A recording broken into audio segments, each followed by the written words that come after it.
my last year of being a certified medical ultrasonographer. I'm sorry, sir? I've been doing this for the last 25 years. I apologize, sir. You said a certified medical. Ultrasonographer. I'm sorry, sir. Yeah, medical imaging. I work at all the hospitals here in Texas. I created and managed my own mobile medical ultrasound business. I took the money and I invested in commercial properties in downtown Denison. So I rent to business people, college students, local citizens. And I have a stake in our government, so I'm going to come up here and talk to them. 2 months ago, I wrote a letter to my commissioner, David Whitlaw, and I sent a copy to you, Judge Rangers. And the title of the letter was Clarity and Transparency on Historical Marker Application and its Prolonged Effect on Our Branding and Economic Development. In the letter, I requested a meeting with Mr. Whitlaw to be held with me and a group of other Grayson County small business people to discuss the negative effect of the Commissioner's Court's delay in having this marker and the effect it's having on, I believe, and we believe, on our economic development brand. It was a polite and respectful letter. I have a copy with me here today. But sadly, neither Mr. Whitlock or the judge responded. Sir, just to be clear, the letter was not addressed to me, correct? I was copying the letter. Yes, sir. Yes, sir. So make sure that we're clear about it. Yes, sir. Good, good. But neither responded to it. So that's why I'm here today. And I understand that you're not responding, but I would like it to be known that the business folks that I work with will use this podium if we don't get a response. So in the coming weeks and months, we'll be showing up right here to discuss this with you. This is not going away. When new business companies come to this county, they vet us. They often do it quietly. We don't even know that they're doing it.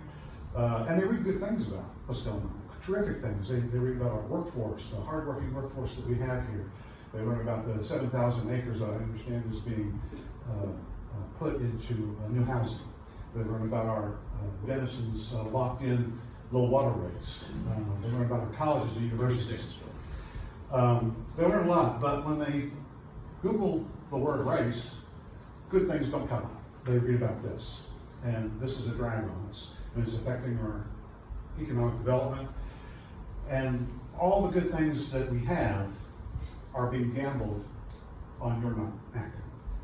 So I would end this by saying that we hope you bring it up, put it on the business agenda to vote on it, and just vote on it. And if you Thank you, sir. do the right thing, we're okay. If you don't, we'll have the rest of our lives to have to explain it. Thank you very much, sir. Yeah. All right, go ahead, sir.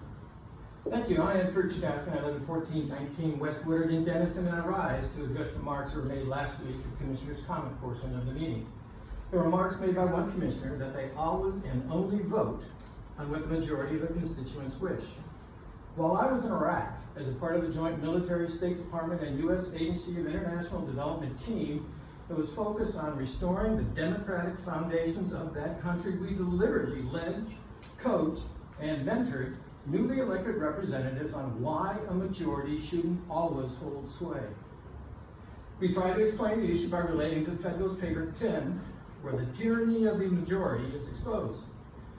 We used legislative lessons learned, social thinking, economic theory on why minority desires were important to respect in a representative democracy. It didn't relate, it didn't really connect, and so we used the allegory of Ben Franklin, where he goes, a pure majority democracy is like when two wolves and one sheep vote on what's for dinner. The point is, it is incumbent upon you as our elected representatives to consider the wants and desires of all the constituents and not just those of the majority. Instead, chosen officials are supposed to be like Old Testament Hezekiah, traveling through Judah doing what is good and right and true despite what the majority of the people say.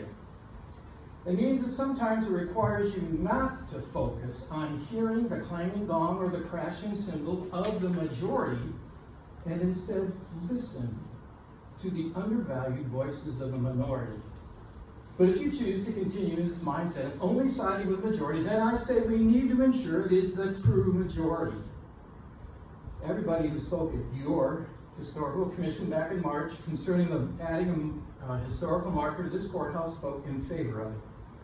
There were 77 people who attended the public information meeting, and again, all favorably supported it. Currently, there are 539 Grayson County citizens' names who are on an open letter that is sent to you every week for the past 14 weeks, and all maintain a historical marker is a good idea. Surely that's equal to a lot of phone calls and emails. So let's put this topic on the agenda and let's have a public hearing where we can count and see what the majority of the speakers say. And 30 seconds, sir. we are worried about individuals might be inhibited in speaking in an open court, then let's have a referendum where the numbers for and against can be explicitly revealed. In the 3 months that I have been directly observing this court, I have been immensely impressed upon what you, for the most part, are. You are accomplishing in reality what we are instructing in theory. However, you are right. What the two wolves want matter, but what the one sheep wants matter too. We're just trying to keep ourselves all off the menu. Thank you, sir.